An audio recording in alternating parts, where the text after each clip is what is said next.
Hello people, and welcome back to the channel. If this is your first time on the channel, a special welcome to you. I ask that you check out the rest of my videos. If you like what you see, give them a thumbs up, leave a comment, but more than anything, I'm asking that you subscribe to the channel. Today's thumbnail, I've labeled it Fumigating Jamaicans. Two wrongs don't make a right. And what I'm referring to is actually a fuming instance that took place in Western St. Andrew recently, which caused one person to end up in the hospital. The incident actually surrounding what Jamaican government is presently calling fogging exercise. But before I get into that, let me explain to you guys who are involved. The two government parties that are involved includes the KSA-MC and the Kingston and St. Andrew Public Health Department. So recently, the Kingston and St. Andrew Public Health Department dispatched a fogging crew, I'll just call them fogging crew, to a particular neighborhood in Western St. Andrew. There was a commencement of fogging. And as the fogging ensued, an altercation occurred between residents and the workers of the Kingston and St. Andrew Public Health Department. And you know how it is when it comes to resolving those kind of altercation in Jamaica. Violence, 9 times out of 10, violence is going to play a part. And in this particular case, violence played a part where the guy was injured. I think his head was injured and the vehicle that they drove was also damaged. This is how I look at the situation. And this is the reason why I put on my thumbnail, two wrongs does not make a right. Because according to the CEO of the KSA-MC, Robert Hill, the deployment was in an attempt to rid mosquitoes and to depress the spreading of dengue. So the whole mission of fogging was once again to rid mosquitoes and depress the spreading of dengue, which all Jamaicans, including myself, I would believe are in support of suppressing dengue. I mean, it's a life-threatening disease, so anybody who is in support of health would want the government to do whatever it can to rid all threat of dengue.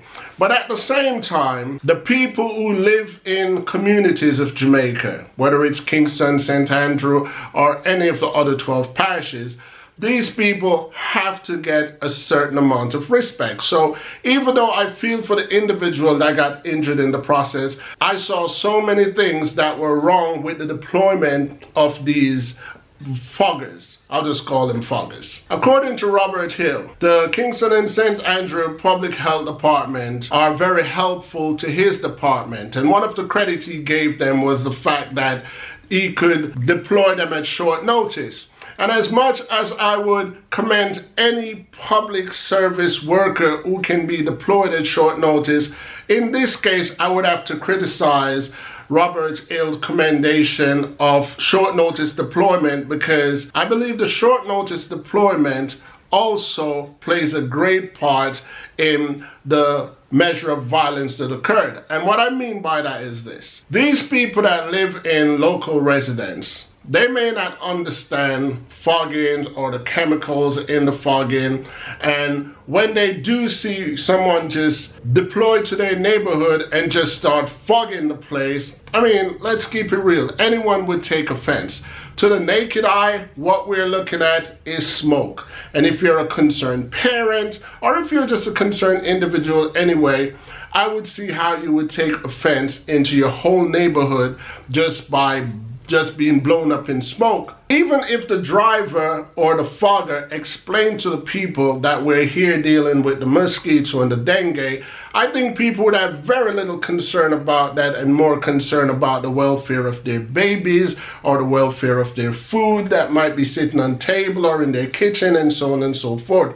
And when people can't get direct answers, and when people are under the impression that they're being disrespected in their own home, people will take offense, and 9 times out of 10 when people take offense in Jamaica, violence do occur, violence can occur. So this is where I believe that Robert Hill went wrong, or the Minister of Health went wrong. I believe that it is the Ministry of Health's duty to educate the people of the neighborhood what is in the chemical of the fog. It is the government of Jamaica's duty to let these people know whether or not it's harmful, because when people see fog, that much smoke, they immediately think it's harmful, especially if the person who is fogging is wearing protective gear.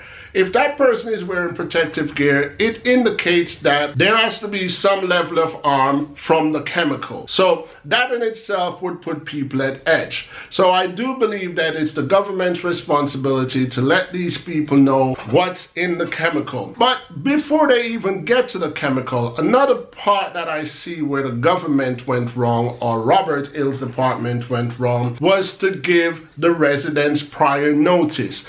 I mean, short notice of fogging, even if it's a harmless chemical, short notice of all this smoke is still a level of irritation. I mean, let's say, for example, this fog is just mere, I don't know, water, steam. Let's just say that. It still creates a shortening of visibility. It does create some blindness. So, I mean, nobody wants to live in a house of smoke. Nobody wants to live in a house of cloud, whether that's for 5 minutes, 10 minutes, or an hour. I mean, the Jamaican citizens have a right to privacy, and they also have a right to comfort in their own home.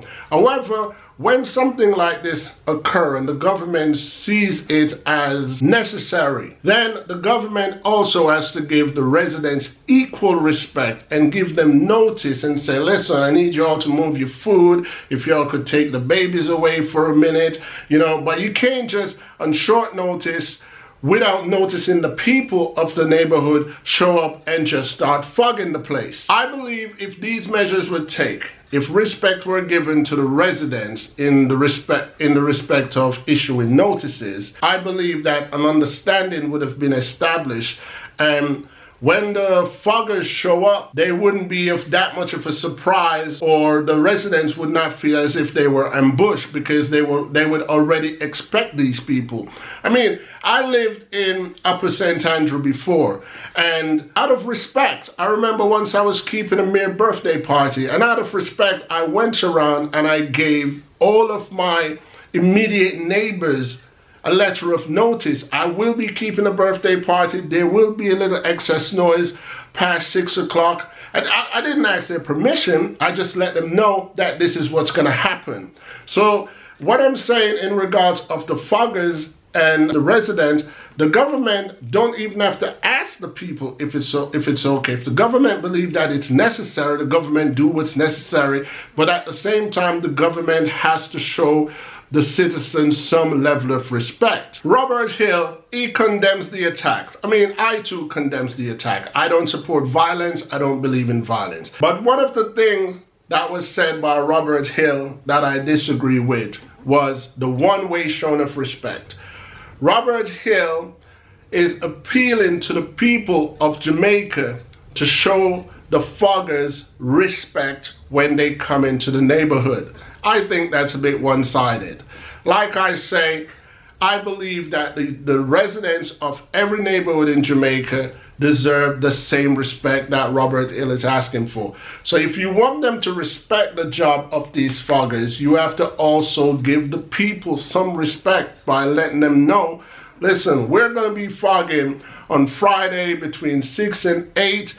I am sorry for the inconvenience, but this is the only time we can have it done, and that's how it's going to be. Even if it inconvenes people, people will still acknowledge the fact that you acknowledge them. And that alone in itself could quell that feud. That feud could have been non-existent if Robert Hill and or the Kingston and St. Andrew Public Health Department had just shown the residents of the neighborhood some respect.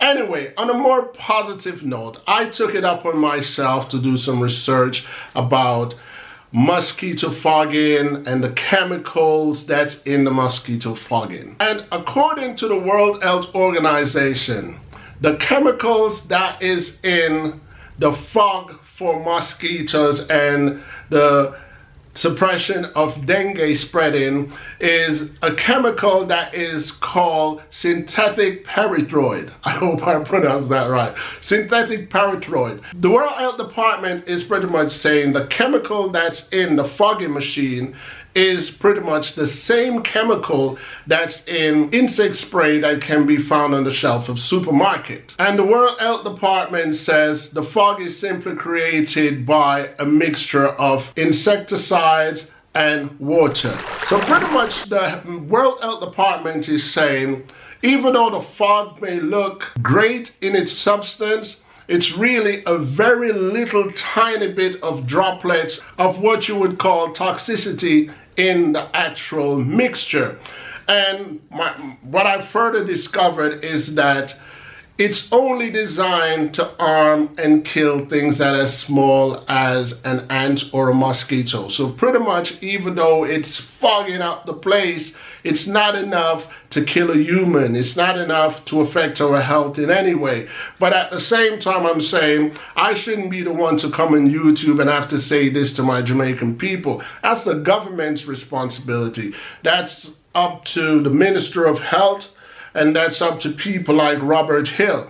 You know, so what I'm saying to these people is you have to give Jamaican people respect. It's their home as well. And Jamaica is not being run by a dictatorship. You have to show the people some level of respect. So even though you're there to do a good thing, you know, you have to also acknowledge the fact that we're coming out of a dark age. You know, not everybody is computer savvy. Not everybody actually knows how to use Google. Not everybody knows how to even have a civil conversation. And the Jamaican government needs to acknowledge that reality and take the necessary steps by talking to the people. Send them letters, send them who can't read, that's their problem, but at least you did what you're supposed to do. Or have little community meetings, get community head to spread the word. However you guys have to do it, you do it, but you have to show the Jamaican people some respect.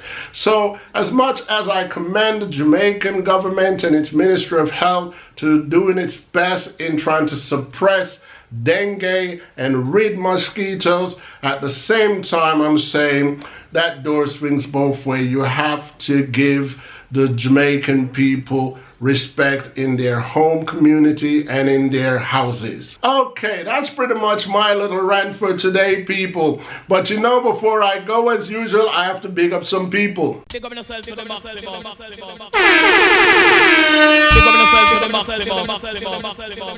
First person I want to big up is a subscriber by the name of Omar Millings. Then I want to big up a very dear subscriber to me and my wife, Evelyn D. I also want to big up one of my repetitive big up subscriber, Light. And last but not least, for the second time, I want to big up Nas Drew. Big up yourself to the maximum.